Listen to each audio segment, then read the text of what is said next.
Okay, hello everyone, welcome. Hope you're all doing okay.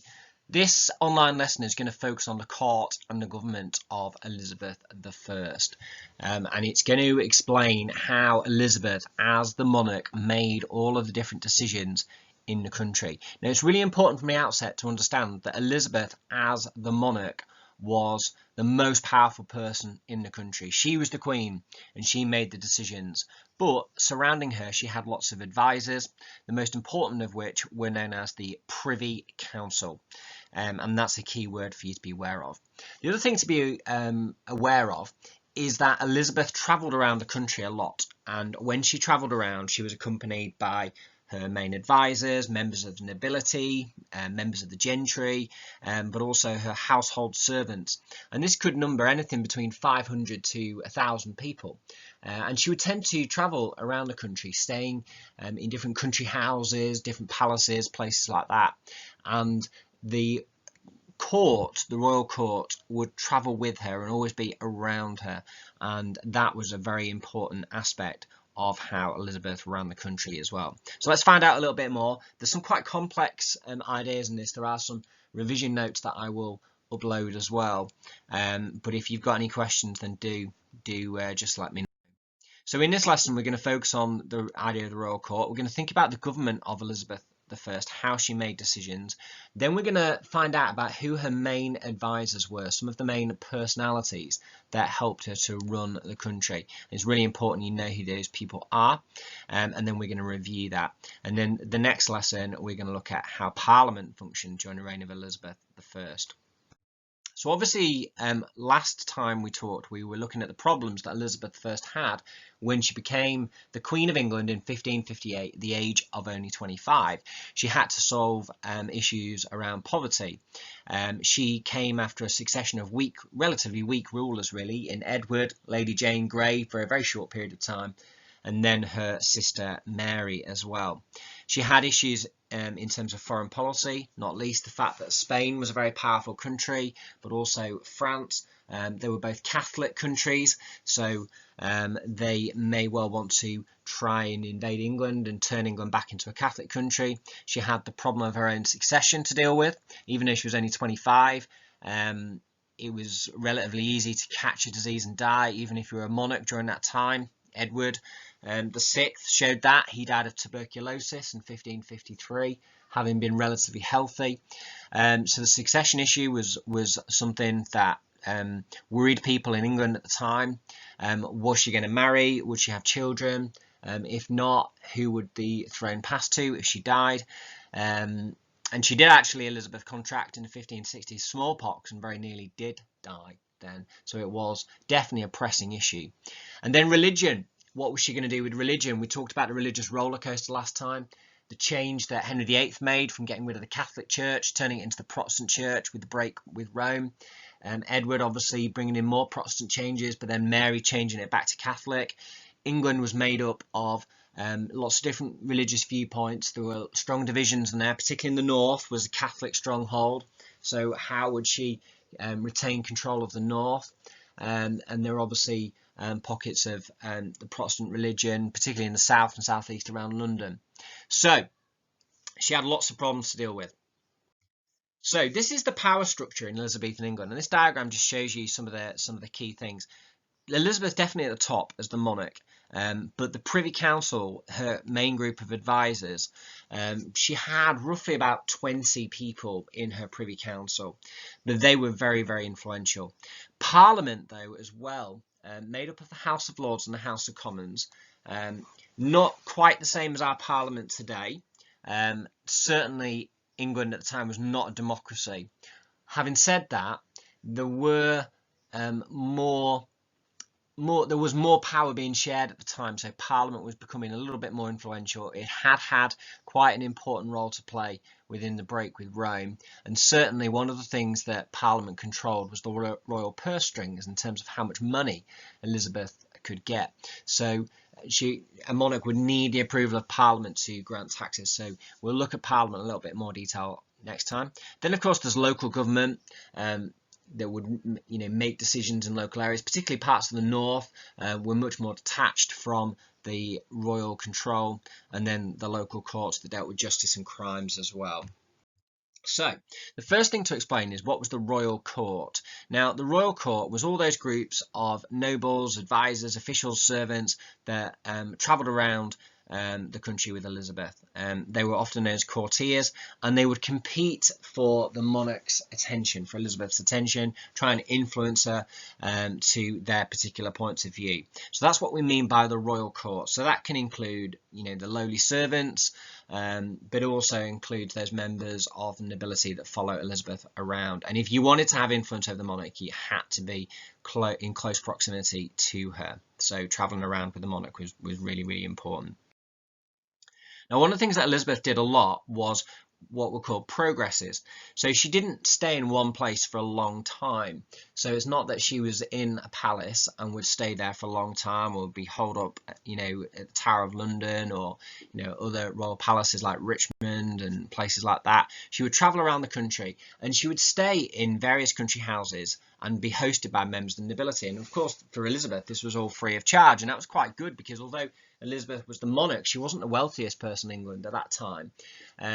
But it was a great honour for these people to have the monarch stay at their country residences, an opportunity for them to impress Elizabeth, give her gifts, and hopefully get some kind of influence over Elizabeth, and maybe secure some kind of position of power, of office. So progresses, you can see here a picture of Elizabeth travelling around the country, and how her image and the use of propaganda, portraits, were really important during this time for people to know who Elizabeth was and to recognise her as their leader and monarch.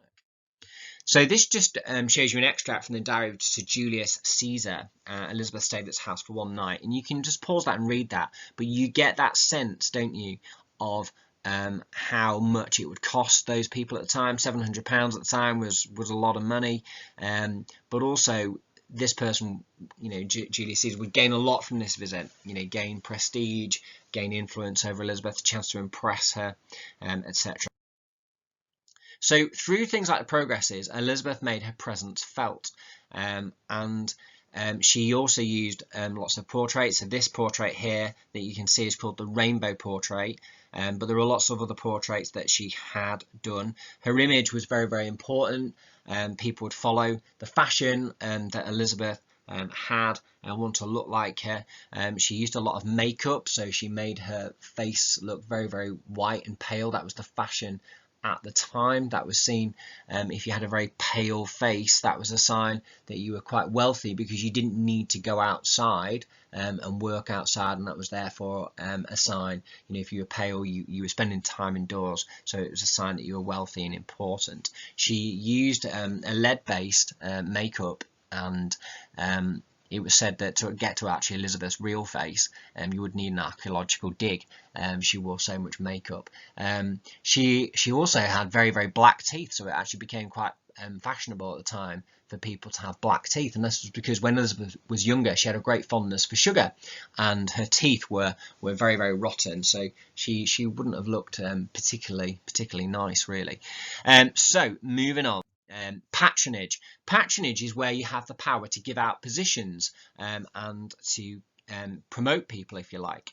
And Elizabeth, as the monarch, she gave out all the important jobs and offices and titles in the country, which could give people money. She also had a system called monopolies, where she could give out a monopoly on a particular trade. So it might be that there's a trade in something like sweet wines, or other goods that were for sale at the time, and she could give out monopolies on those, and that one person would have the right to trade in those goods. So obviously getting hold of those monopolies was very, very valuable indeed. So patronage allowed her to really influence people, because if people wanted positions of power, they needed Elizabeth to give them those positions of power. So that helped her to run the country.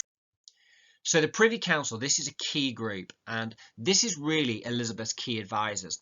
Now, when Mary was queen, she had about 40 on her Privy Council, but when Elizabeth became queen, she reduced the number down, so it was much more slimline and much more easy to make decisions. But the Privy Council was the key group that really helped Elizabeth make those decisions in the actual country, and you can see that all the different things that they did. They helped her to run Parliament as well.